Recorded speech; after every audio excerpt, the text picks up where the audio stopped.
TV Batuíra Portugal. Para lá do amanhã. Na Seara do Bem. Descreve os serviços espirituais desenvolvidos numa casa espírita durante uma reunião pública. Conta-nos qual é a ação dos espíritos nas palestras, nos passes, na evangelização, na fluidificação da água, etc. Aconselha-nos a confiar no amparo do mais alto e a dar valor às bênçãos que recebemos. Boa tarde a todos. Sejam muito bem-vindos. Que a paz de Jesus esteja em nossos corações. Hoje vamos abordar um tema que é muito vasto e que não temos, aliás, temos pouca noção da força, do impacto do nosso pensamento. Como será que estão os nossos pensamentos? O impacto na humanidade, nas nossas atitudes, as palavras, os sentimentos. Por isso, baseei-me nestas frases, como ponto de partida. Não são possíveis as grandes mudanças no destino da humanidade até que tenha lugar uma grande mudança na constituição fundamental do seu modo de pensar, mudança de dentro para fora. E como nos diz Emmanuel, como pensas, viverás. Ou seja, como nosso pensamento reflete em todas as nossas atitudes, no nosso trabalho, e como vemos o mundo hoje, tal como ele é, com todas as dificuldades, turbulências, tudo começando pelos nossos pensamentos. Essa palestra foi dividida em 4 partes, basicamente. No início, vamos ver como funciona o nosso pensamento, depois a questão da sintonia, e depois abordarmos os vários tipos de pensamento, subdivididos aí em 2 partes. Mas, para começar, gostaria de trazer aqui uma pesquisa. Primeiro, se tivéssemos que dividir os nossos pensamentos, em classificá-los nessas 5 partes, que seriam o quê? Fatos que jamais acontecerão. Quanto do nosso pensamento, o percentual dos nossos pensamentos gastamos com o futuro? Preocupações com o futuro. Coisas que já aconteceram com o passado, a nos corroermos, massacrarmos com coisas que já passaram. Questões de saúde. Assuntos insignificantes, tais como o jantar de hoje, o cinema, a roupa que eu vou vestir, ou assuntos mais relevantes a nível de trabalho, a nível do que eu sou, a minha preparação espiritual, intelectual, minha família. Se brevemente fazermos esse exercício de quanto nós pensamos ao longo do dia e dividirmos aí qual é o maior peso nessa classificação entre 5 itens, qual seria? Fizeram essa pesquisa nos Estados Unidos e foi abordada, referenciada num livro Ninguém Tropeça em Montanhas e também referido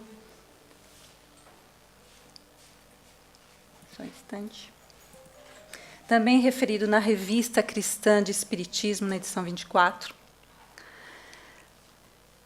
E qual foi a surpresa? Que 40% dos nossos pensamentos nessa pesquisa foi justamente para fatos que jamais acontecerão. 30% com coisas que já aconteceram, ou seja, já foram em 70%, onde estamos preocupados com o futuro, com o passado, sobrou 30% aqui para o presente, né? Mas como é que ficou dividido aqui o resto? Questões com saúde, com a matéria, 12%. Claro que temos que nos preocupar com o nosso patrimônio que nos sustenta. Assuntos insignificantes, 10%. E assuntos relevantes, apenas 8%. Como nos diz Dr. Regis Cavini, da Universidade de São Paulo, qualquer pessoa, ao lembrar de um trauma, de um fato traumático, vivencia, relembrando, ele vivencia outra vez aquilo tudo, em toda a sua plenitude metabólica e emocional. Olha o impacto dos nossos pensamentos ao, então, irmos buscar nesses 40% coisas passadas, e se dentre elas estão, em sua maioria, o negativismo do que coisas agradáveis. Essa é a importância, essa é a preocupação. Portanto, vamos começar a ver como funciona o nosso pensamento. Muitas pesquisas foram feitas, seja dentro da doutrina como fora da doutrina, e para melhor entendermos, vamos imaginar, assim como o ar é veículo do som, né? Nós escutamos um avião a passar e ele ainda está a passar, está a chegar o som aqui atravessando, né, a barreira do ar, e escutamos o avião a passar à distância. Assim como o sonar dos golfinhos, né, no mar, dentro da água, ele consegue captar, né, o seu alimento, ou alguém em dificuldade, como vemos em muitas pesquisas, os golfinhos, como eles identificam alguém em sofrimento e vão tentar ajudar, como há em algumas pesquisas. Então, como essas forças, algo que não vemos e que tem a sua importância, imagine então o pensamento. Portanto, na Gênese e no Evangelho, nos diz assim: a Gênese, sendo o fluido cósmico universal, como a origem de tudo o que forma a matéria em cada planeta e nesse nosso planeta, ele é o veículo do pensamento, e este atua sobre os fluidos variados como o som sobre o ar.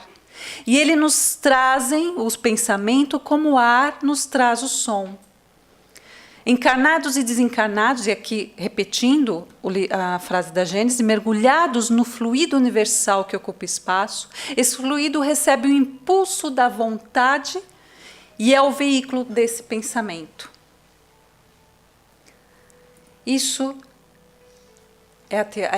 começamos então com essa parte teórica que é importante, os conceitos do pensamento dentro da doutrina espírita.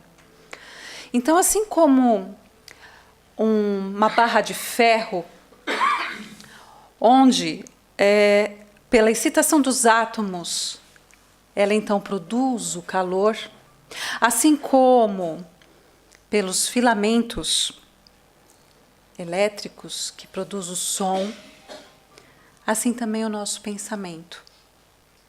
Então, como a matéria é a expressão da energia, em diferentes condições de vibração e velocidade, o pensamento também o é.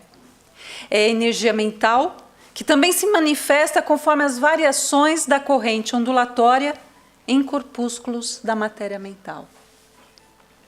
Portanto, passando mais rapidamente por esta parte, formas pensamento. Então, tudo que nós pensamos e refletimos para o nosso corpo astral, para o nosso corpo espiritual, para o nosso perispírito. Então, como nos diz no Mecanismos da Mediunidade, por André Luiz, as ondas e partículas da matéria mental em graus de excitações variados se expressam na frequência e nas cores particulares, dependendo da intensidade e qualidade do pensamento. Quer dizer, a sua força, o seu alcance vai depender do emissor, da qualidade desse pensamento, se bom ou mal.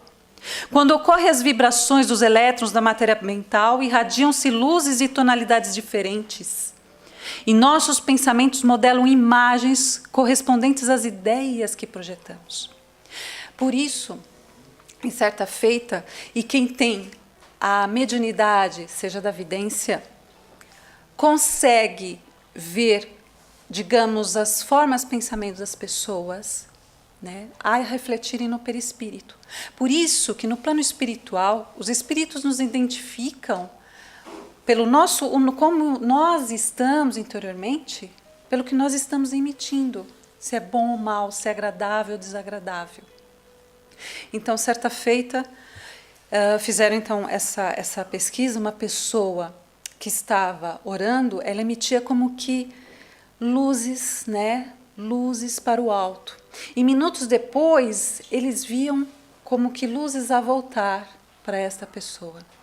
A mesma coisa quando ela está no cemitério, em sua volta está como se fosse algo cinzento, como ele fala aqui, tem tonalidades. E um formato, um desenho de um gancho, como que a sofrer por aquela pessoa que está a partir e a querer o apego, que ela não vá. Então, isso eles foram estudando. Mas continuando, porque vamos voltar a essa ideoplastia, essas formas de pensamento mais para frente. Falando um pouco agora, indo buscar na parte científica, temos nesta obra, Dr. Bruce, quando ele estuda então as células, e ele diz assim, vocês podem perceber que em cada palestra eu trago um trecho diferente do livro dele, para estudarmos, porque o estudo é sempre muito vasto e tem sempre muito a refletir, não é? De repente percebi que a célula é controlada pelo ambiente físico e energético em que ela se encontra. O cérebro controla o comportamento de todas as células do corpo.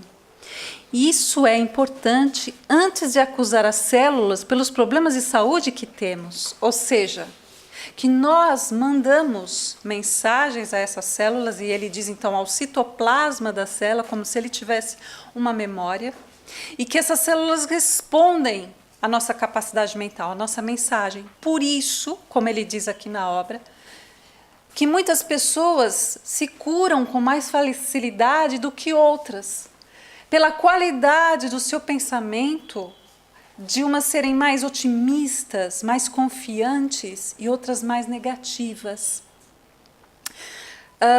Assim como este cientista, o Dr. Oz, que ele tem uma universidade, um hospital-universidade, nos Estados Unidos, nos explica também, numa das suas obras, que ele pesquisou as medicinas, como eles chamam de medicinas alternativas, e o poder da mente, e ele fala assim, pouco está na mão, a nossa capacidade, né, como ele é cirurgião, é limitada, porque depende também da capacidade de cura do paciente, dele acreditar naquela cura, como o Dr. Décio também nos disse já nas jornadas de medicina e espiritualidade, que não adianta nada você medicar o paciente e ele não acreditar na medicação, no remédio.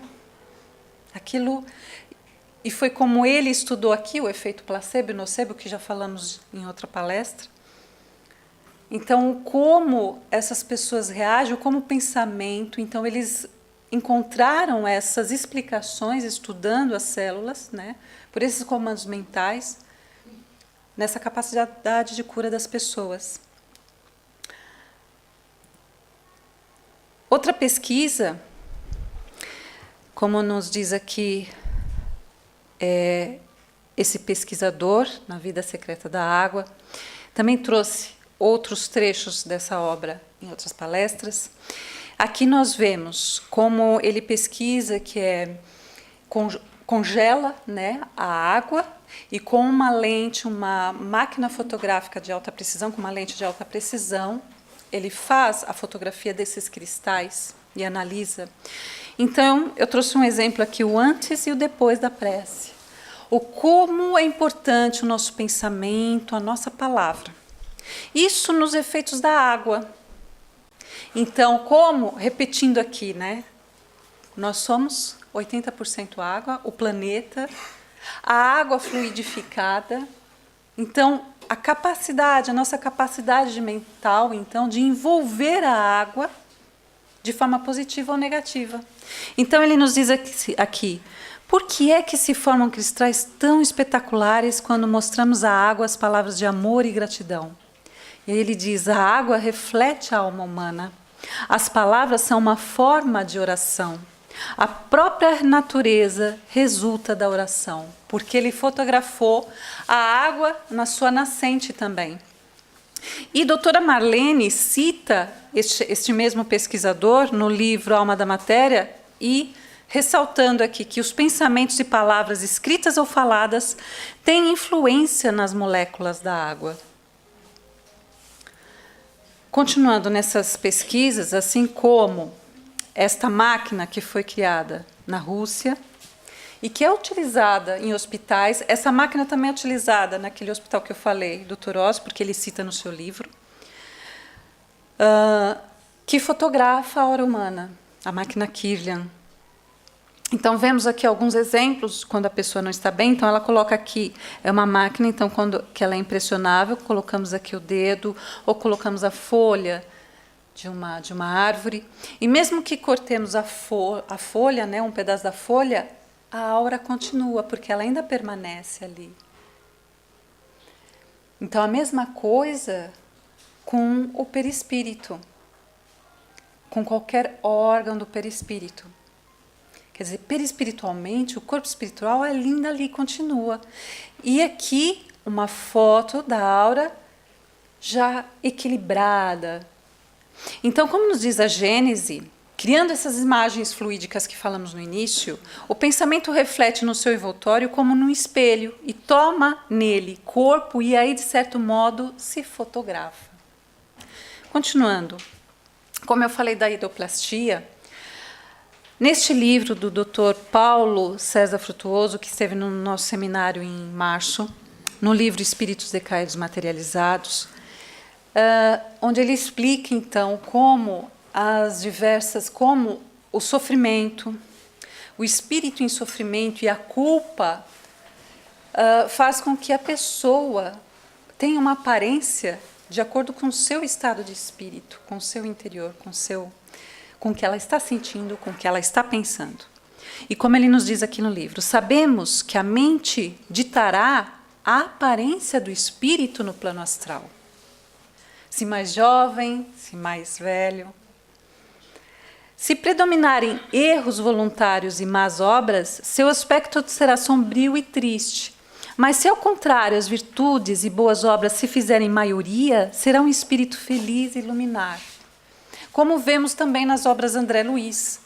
Quando André Luiz, passando por colônias espirituais, e ele fala de alguns ataques de espíritos que tinham uma forma assim grotesca, mas é pelo seu estado de espírito, ou é a culpa, como nós refletimos isso no nosso corpo astral. Olha a grande importância.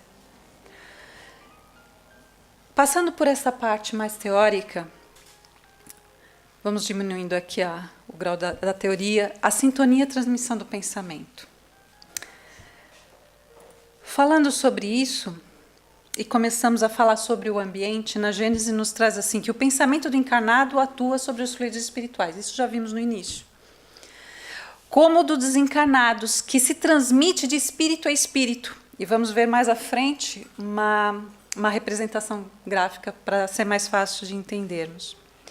E conforme seja bom ou mal, ele saneia ou vicia os fluidos ambientais. Portanto, assim como nós refletimos, pensamos, então isso fica marcado, impressionável no nosso corpo espiritual, também o fica no ambiente.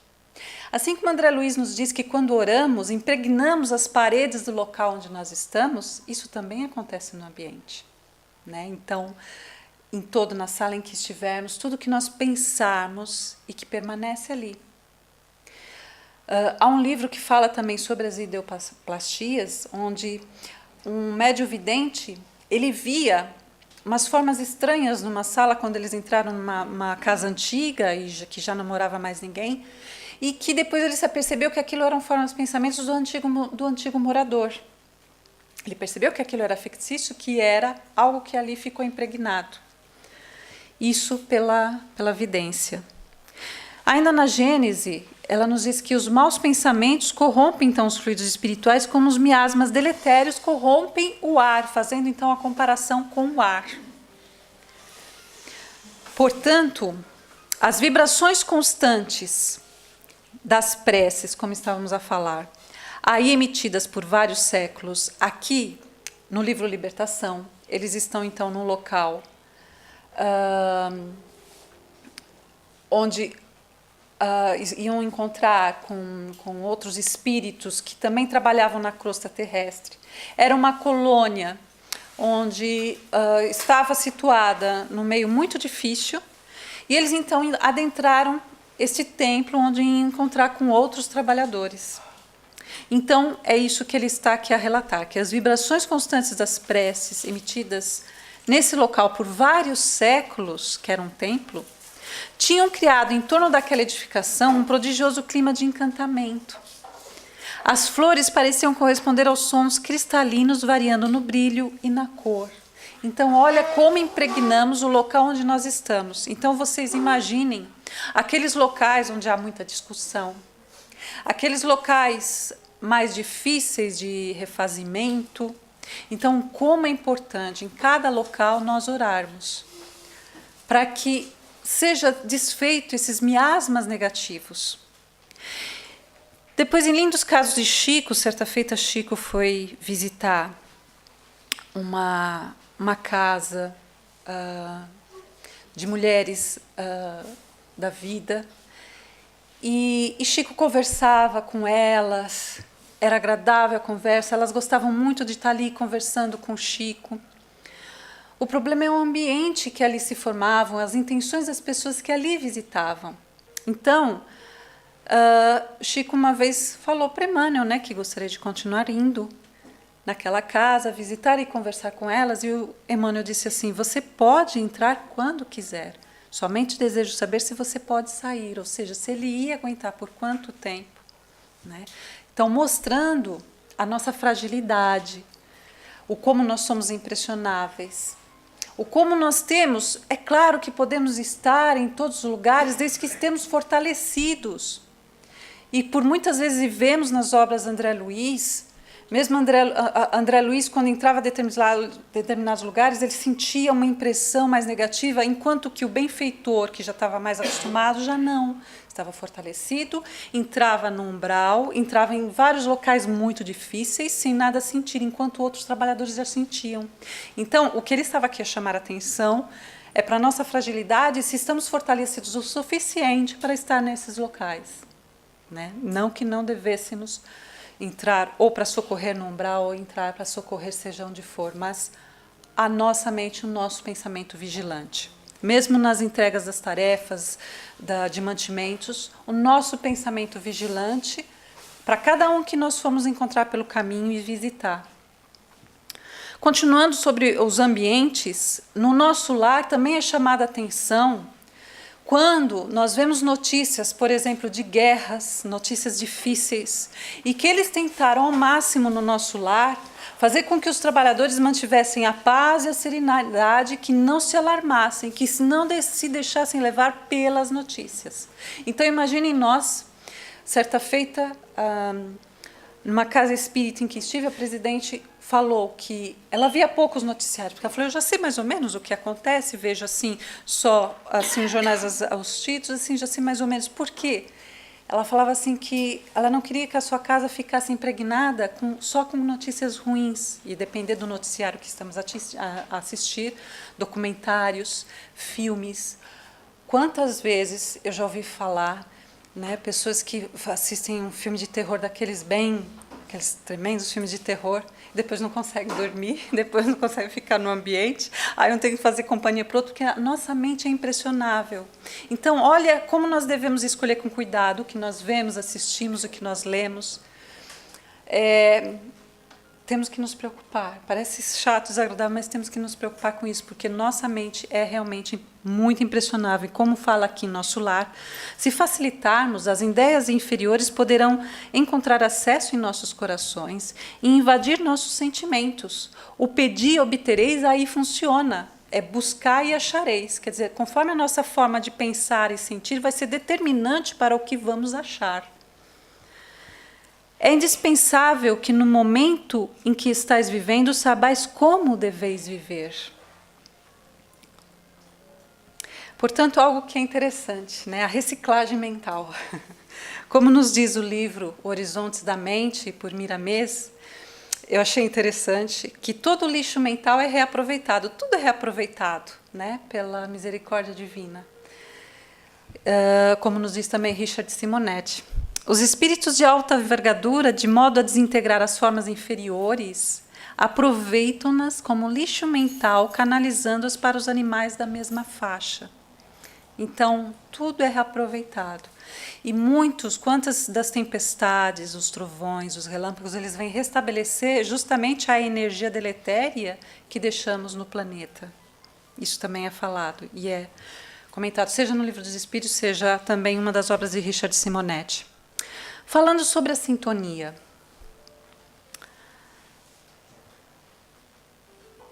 Não sei se eu passei rápido demais aqui, mas...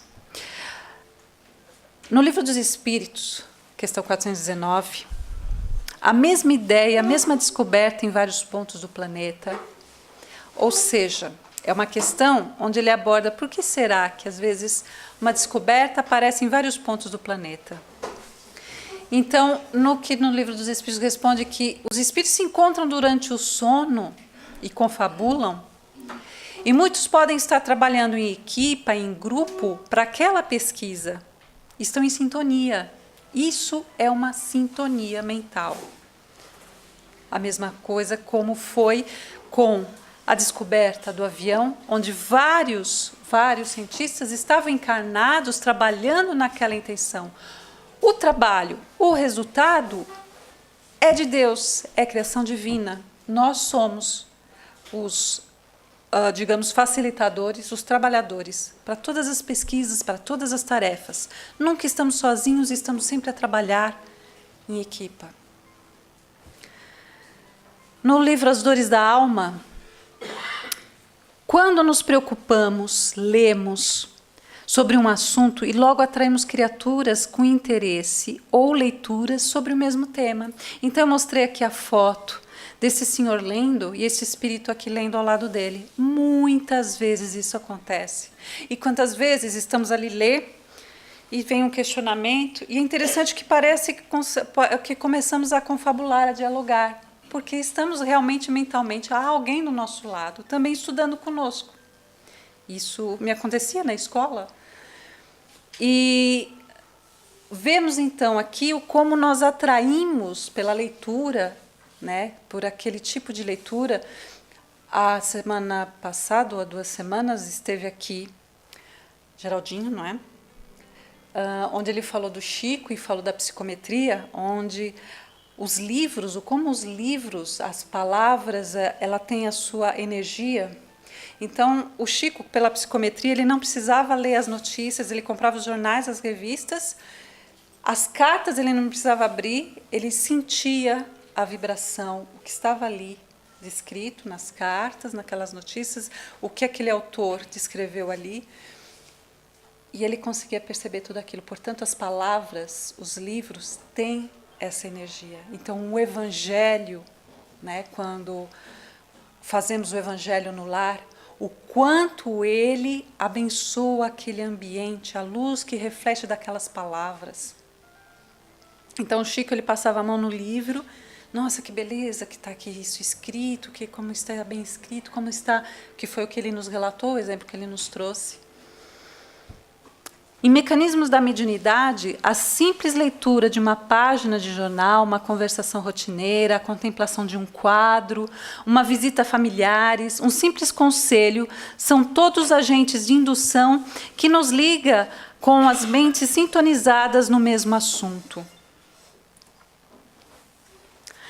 Agora aqui fui buscar no livro do meu filho, que eu achei mais fácil, porque é um diagrama assim que eu acho fantástico para entender. Então, aqui vou tentar usar. O problema é que eu já enxergo mal, mesmo aqui nessa distância. O pensamento, eu vou ler dali. O pensamento é atributo do espírito, ou seja, de encarnados e desencarnados, é atributo do espírito. É a força criadora e modeladora. É uma onda sonora e colorida, como vimos no mecanismo da mediunidade no início. Portanto, aqui nós vemos, então, um espírito. Eu vou com esse porque, como eu não consigo enxergar aqui, um espírito, né, vemos as ondas longas, ondas médias, ondas curtas, né? E que essas ondas curtas são, então, justamente propriedade de um espírito mais elevado. Se nós, médiuns, todos nós somos em maior ou menor grau, sintonizarmos, conseguirmos sintonizar nessas ondas curtas com um benfeitor, nossa sintonia será então mais elevada, e bloqueamos, já que estamos sintonizados com esse espírito benfeitor, bloqueamos a sintonia com qualquer outro espírito que esteja na maldade ou na ignorância, porque suas ondas são diferentes. Mas se, por outro lado, conseguimos sintonizar com esta onda de um espírito na ignorância, bloqueamos, então, a nossa sintonia com um benfeitor. Compreenderam? Então, por esse desenho, eu acho que fica fácil. Eu gostei e trouxe para cá.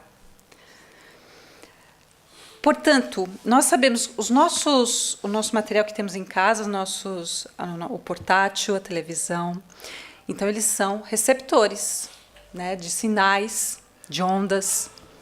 Né? Então, eles são receptores, eu consigo enxergar melhor ali. Então, eles são receptores. E esse aqui, então, é um instrumento transmissor. A mesma coisa nós podemos visualizar a nossa mente, a nossa glândula pineal. Então, temos aqui, né, perispírito a perispírito, a transmissão é pelo pensamento. Né? Temos aqui um instrumento receptor e um outro transmissor. Né? Onde, pela vontade, conseguimos, e sabemos que na mediunidade existe o quesito do merecimento, da autorização do alto e da vontade para que aconteça então a comunicação nos vários tipos de mediunidade. Então é assim que se processa. Então, falando aqui graficamente. No livro 459, então, Livro dos Espíritos, como é tão conhecido, como sempre vemos abordar, eu não devia deixar de citar aqui, os espíritos influenciam em nossos pensamentos e ações, lembrando aqui o que eles nos dizem, que a esse respeito a sua influência é maior do que podemos imaginar. De ordinário são eles que nos dirigem. Vemos então essa transmissão do pensamento funcionando pela telepatia, por estudos da telepatia. Por estudos, como eu falei anteriormente, o Dr. Oz estudou grupos de oração, orando pelos pacientes que estavam no hospital, então, à distância, né, pelo pensamento. Né. Certa feita, aqui falando desse desenho, certa feita colocaram numa experiência uns ratinhos da cidade com os ratinhos selvagens, separados num ambiente apenas por um vidro. Durante um tempo, né, então aqueles ratos eles só se olhavam, não tinham então um contato físico. Depois de um determinado tempo, os ratos da cidade, que eram mais dóceis do que os ratos selvagens, foram morrendo aos poucos. E pela autópsia, identificaram que as glândulas suprarrenais tiveram uma grande pressão do sistema nervoso. Por quê? Porque os ratos selvagens olhavam com aquela para intimidar os outros ratos, né? E com aquela agressividade toda. Então eles foram, desgastando o seu sistema imunológico, foram então sendo intimidados por aqueles olhares, só pelos olhares. Então, certa vez eu vi um filme que tinha justamente essa imagem de uma torcida, aquele grito de torcida que intimida o adversário, né? Isso só por gesto, só pela a energia, o que nós transmitimos. Isso para comprovar, e essa pesquisa dos ratinhos foi justamente para comprovar a força do pensamento, numa das obras aqui que fui buscar. Portanto, essa sintonia tem ação e reação. Aquela frase, diga-me com quem andas, que te direi quem és, nós podemos falar assim, diga-me com o que pensas, que te direi com quem andas. Qual é a sua companhia espiritual? Como nós vemos no Evangelho, pedi e dar-se-vos-á, buscai e achareis, batei e abri-se-vos-á. Ou seja, quem colhe ventos, quem planta ventos, colhe tempestades. Portanto, é o que nós fomos buscar, é o que nós vamos então encontrar. Então, é uma questão de sintonia, uma questão de lei, de ação e reação. A PNL, que é justamente a programação neurolinguística, fala muito sobre a força das palavras, a nossa força do pensamento, né? De como nós pensamos. Isso reflete muito na forma como que vivemos, como vemos o mundo, como decidimos. Como nos diz Emmanuel, não é? Pintamos o mundo com as tintas do nosso coração e do nosso pensamento, poderia acrescentar. Mas vamos ver aqui, justamente no slide seguinte, achei interessante este livro, fui resumir, na verdade, todo ele num slide só, porque achei interessante. Numa estratégia, o título do livro é A Inutilidade do Sofrimento, no sentido de, não como expiação, que ele, como prova e expiação, ele é necessário, né? Muitas vezes a dor é necessária, mas a inutilidade do sofrimento que nós colocamos a nós mesmos na nossa forma de pensar negativa. E é isso que o livro aborda. Que tudo, a nossa forma de pensar depende do que nos acontece. Então, em primeiro lugar, vem um acontecimento que despoleta um pensamento e que vai despolitar por si mesmo um sentimento, uma emoção. Então, que o importante são os pensamentos e não o que nos acontece. Pode nos acontecer algo de bom ou ruim, o importante é a forma como vamos lidar com aquilo, a forma como encaramos, como vemos aquilo, como pensamos. Então, lamentar-se, zangar-se, reclamar, de nada adianta, que o mais produtivo é buscar soluções. Entre esses dois quadros que estão no oposto, quando nós mostramos a nossa vulnerabilidade no pensamento, a nossa impulsividade, o nosso descontrole frente aos imprevistos, né, a nossa contrariedade frente a esses imprevistos, como que nós temos que agir? Primeiro, controlar e cortar os pensamentos negativos logo e fazer um distanciamento psíquico, que é o que nós fazemos em reuniões mediúnicas, é tirar a pessoa daquele foco de dor. Né? Então, um distanciamento emocional. Né? E aqui vale tudo, é fazer o que você gosta, outras coisas agradáveis, desfocar do negativo, cortar ali o mal pela raiz. E é o que muitos das obras espíritas nos diz, cortar o mal pela raiz. Racionalizar, ou seja, questionar e ver até que ponto aquilo é real, aquela preocupação, focar e se fortalecer, se concentrar nos aspectos positivos. E o sorriso, o bom humor, a valorização e relativizar o acontecimento. Claro que eu estou aqui sendo resumida e agora começo a correr, porque me faltam 15 minutos. Como vemos o mundo? Conforme eu falei agora, né, que nós vemos com a visão do nosso coração, com o que nós temos, com a bagagem que temos no nosso coração, a experiência que temos em nossos pensamentos, a nossa forma de pensar, é que vai se refletir.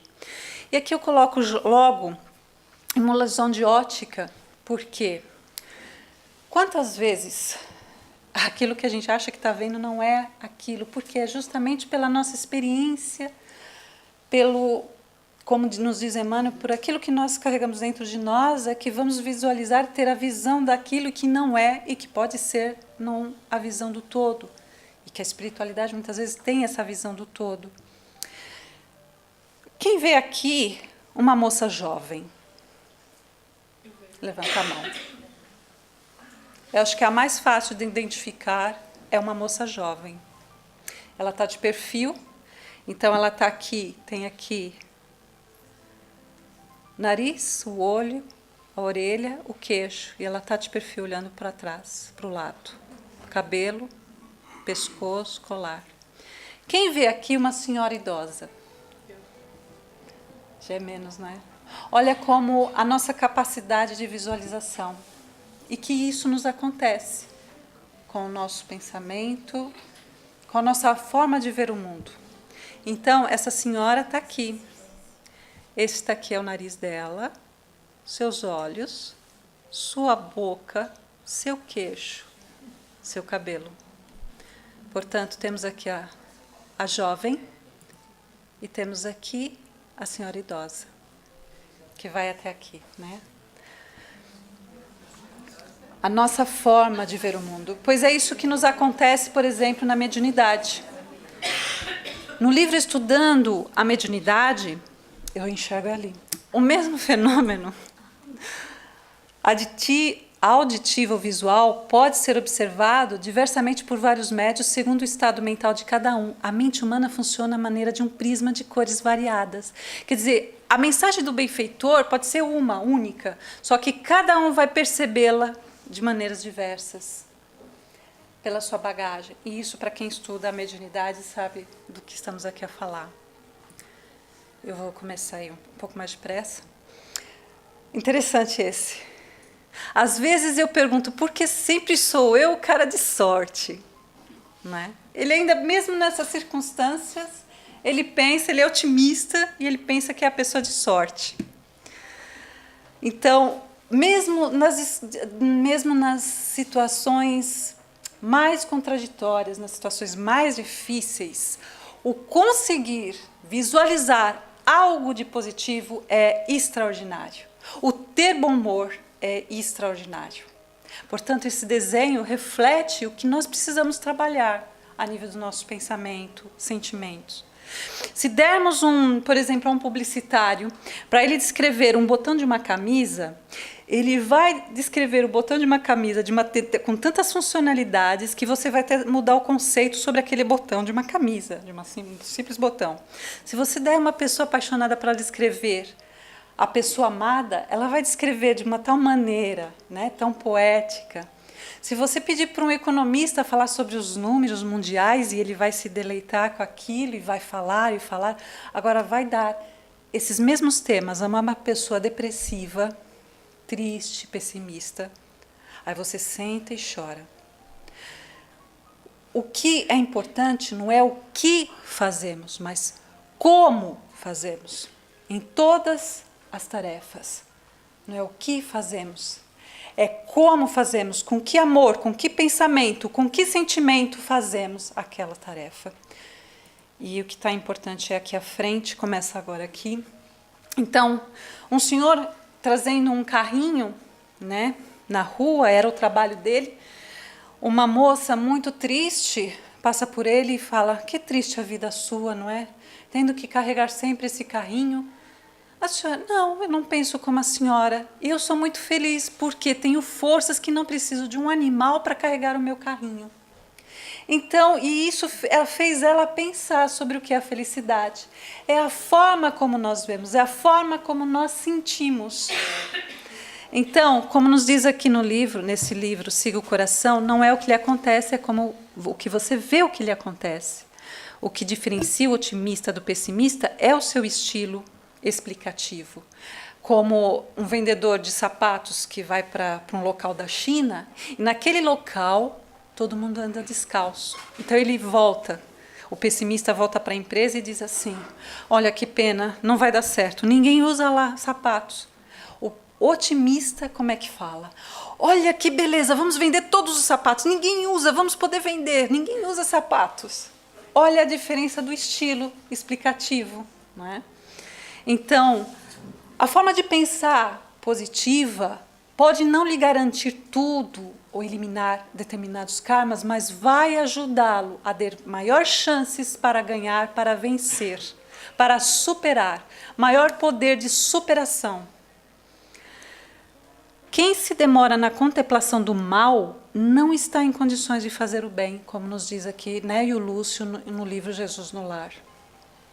Porque realmente, se ficamos contemplando o mal e pensando naquilo, como no início das pesquisas, né, se ficarmos remoendo o passado, coisas negativas, aquilo nos bloqueia e nos impede o trabalho. Isso é certeza. E uma vez Emmanuel chamou a atenção de Chico, quando ele, magoado com a vizinha que estava dando veneno por cachorro, não é? Pouco a pouco, porque via o sofrimento do Chico ali cuidando do cachorro, certo, senhor Orlando? Me corrija se eu estiver errado. E ele ficou magoado, não é? Então, o Emmanuel falou assim, essa mágoa não está a te fazer bem. Esses pensamentos, sentimentos não estão a te fazer bem, não estamos conseguindo trabalhar. E como é que eu faço? Faço uma coisa boa para ela. E eu, veja o que ela precisa dele de presente. E você vai ver como o seu coração vai fazer assim, ó, vai se soltar. E ele deu uma máquina de costura à senhora. Estou correndo. Eu vou mostrar aqui um pequeno filme de 2 minutos, onde é para refletirmos o que ele nos transmite. Dá para escutar aí?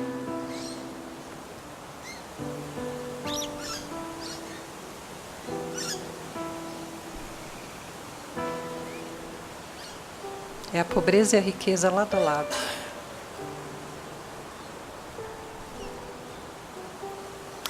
A nível material.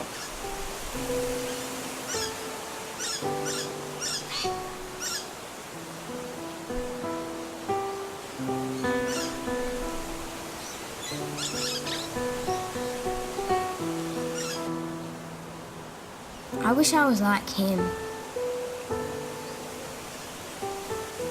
I want to be like him. I want to be like him. I want to be like him.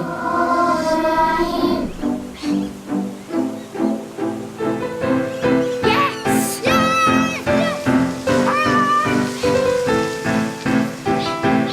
Ele conseguiu. Sorry to take so long, dear. Are you ready to go now?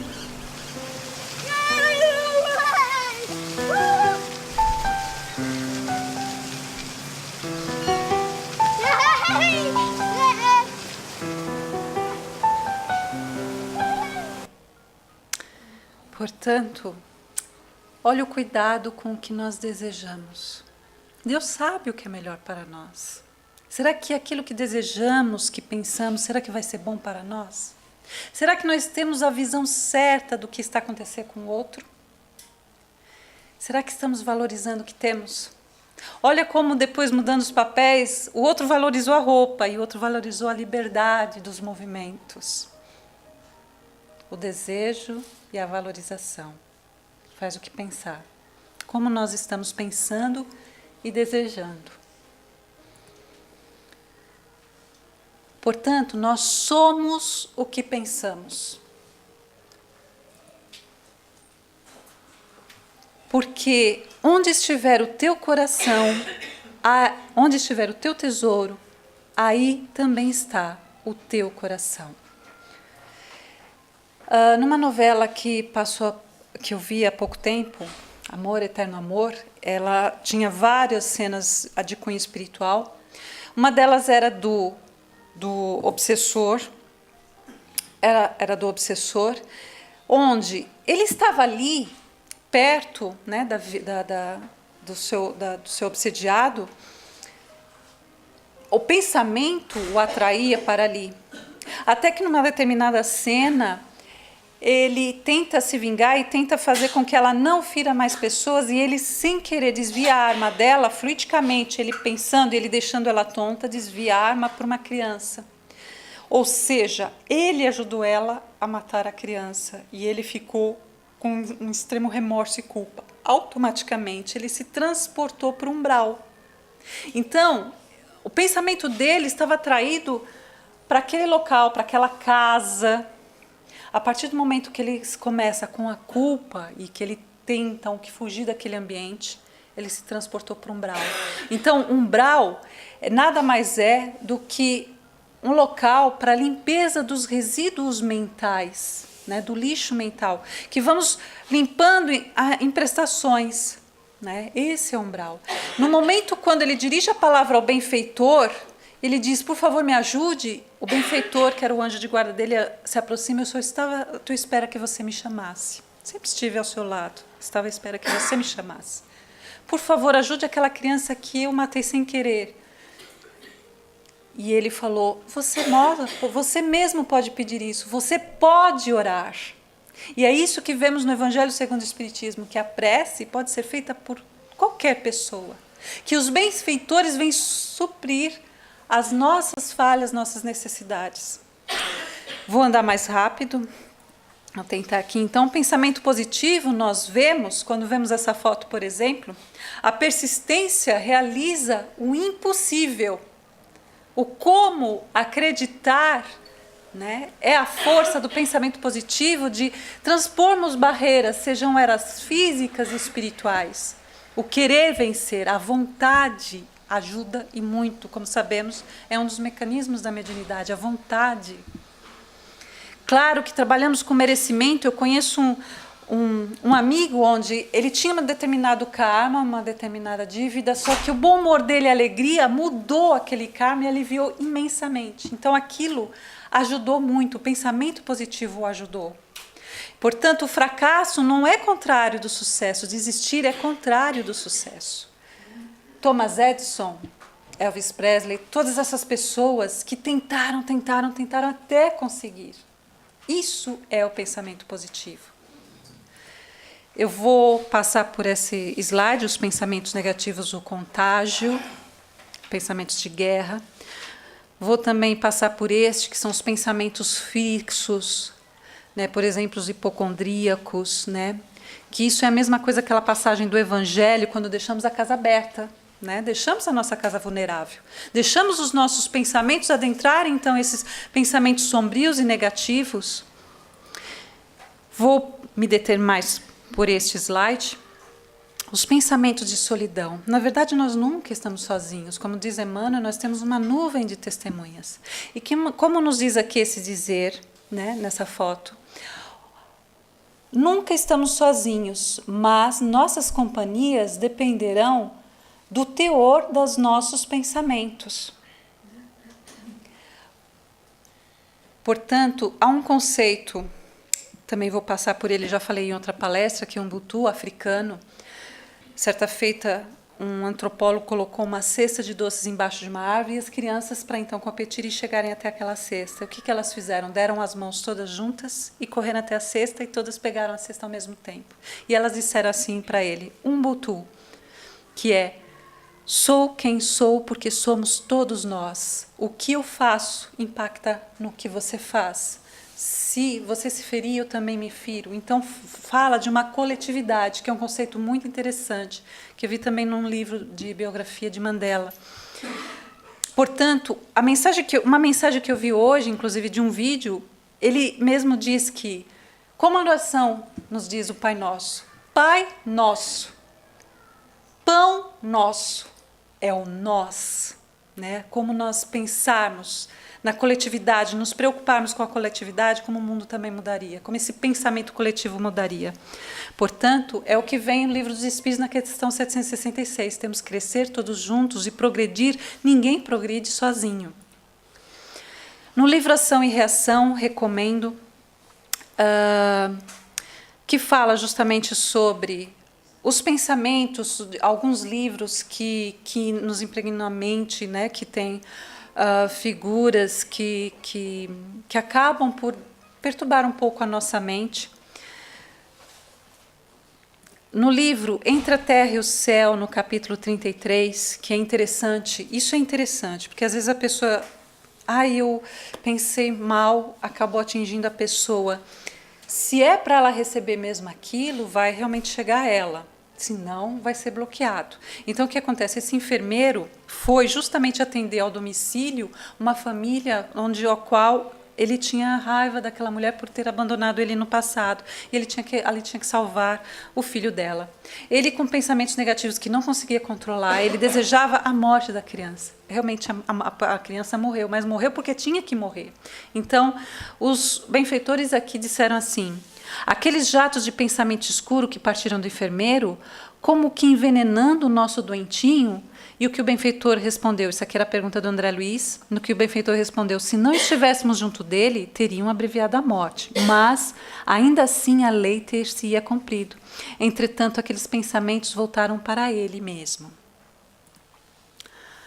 Os pensamentos tristes, essa mensagem eu acho muito linda, porque nos momentos de conflito, a melhor resposta é o silêncio. silenciarmos os nossos pensamentos. Às vezes, quando passamos por momentos difíceis, nos perguntamos onde está Deus. Mas lembre-se, é durante a prova que o professor fica em silêncio. Então, quando boatos, falatórios, o melhor é o silêncio. Como nos diz Chico, quem tudo suporta em silêncio, calúnia, agressões, injúrias, conquista uma autoridade moral que faz calarem os opositores e transforma a aversão em admiração. Estamos quase a terminar. Penúltimo slide. O pensamento em prece. Como nos diz o Evangelho, nos dos últimos capítulos do Evangelho, não podia deixar de citar o poder do pensamento.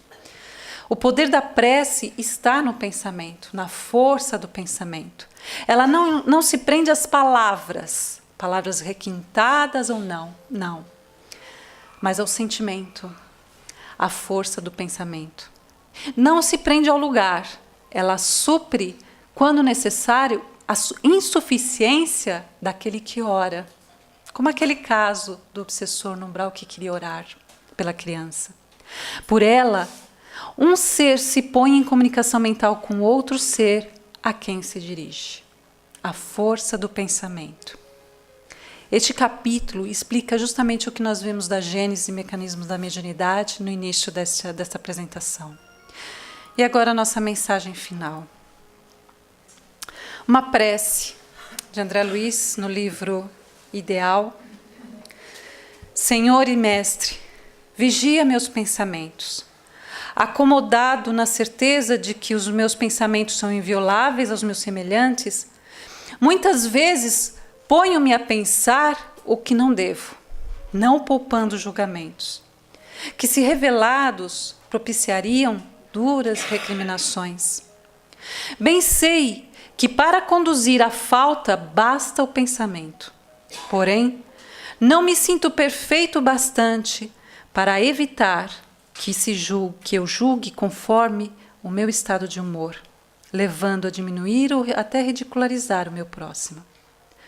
Guarda-me, Senhor, de perseverar, visto que só cabe a Deus o julgamento de coisas e pessoas, não me sendo permitido emitir conclusões, senão que possam beneficiar e restabelecer. Portanto, os pensamentos positivos ajudam, vêm de encontro ao merecimento, à nossa vontade, à nossa fé. O importante é termos consciência da nossa psicosfera e investirmos no positivo. Assim vamos melhorar a humanidade, que verá se depurar a sua atmosfera fluídica, melhorando o nosso pensamento, melhorando a nossa vida nos dois planos da vida. Eu agradeço os amigos espirituais que tanto ampararam para poder estar aqui, que tanto sustentaram antes e durante esta tarefa. Agradeço a oportunidade deste aprendizado, pela paciência que vocês estiveram aqui a me ouvir. Desejo, então, pensamentos de paz e alegria a todos aqui presentes, encarnados e desencarnados. Que assim seja. Obrigada. Muita paz.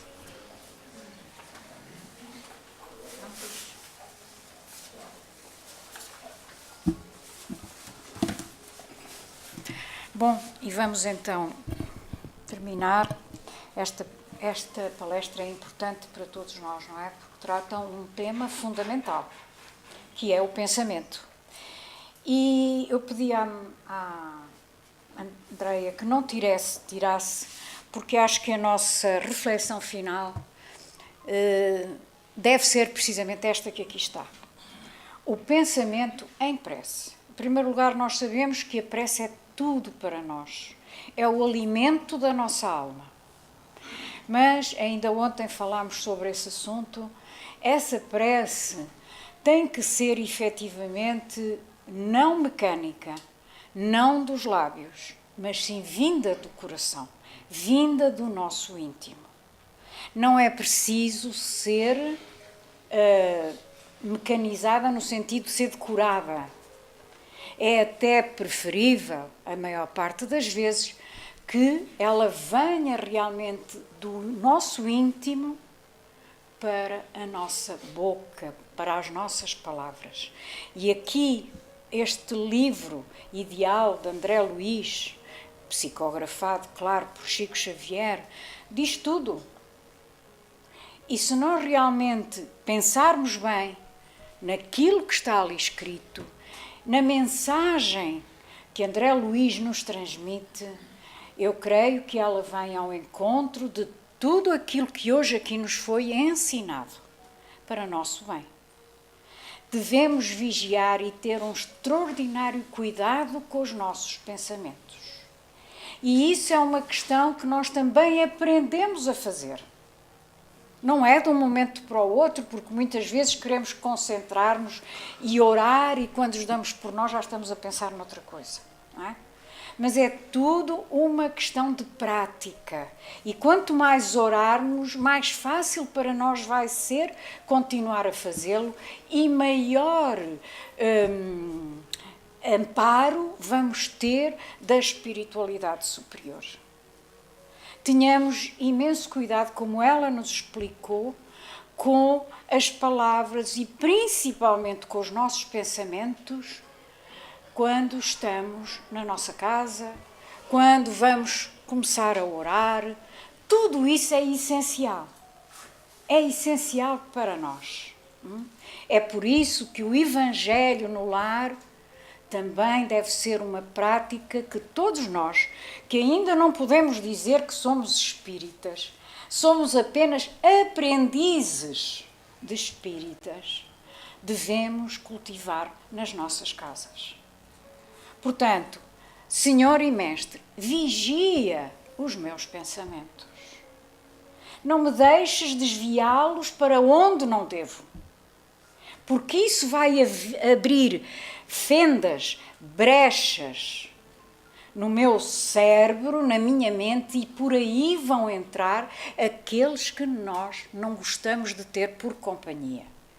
E que a maior parte das vezes é aqueles que temos por companhia devido aos nossos maus ou muito maus pensamentos. Então, vigiemos realmente. E olha que engraçado, logo que André Luiz diz a seguir: acomodado na certeza de que os meus pensamentos são invioláveis para os meus semelhantes, ou seja, que o meu semelhante não está a saber o que eu estou a pensar,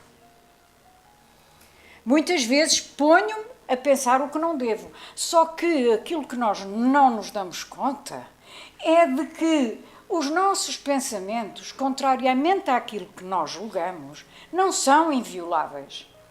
Só são invioláveis para o meu marido, para a minha mulher, para o meu filho, para o meu sobrinho, etc. Para o meu amigo.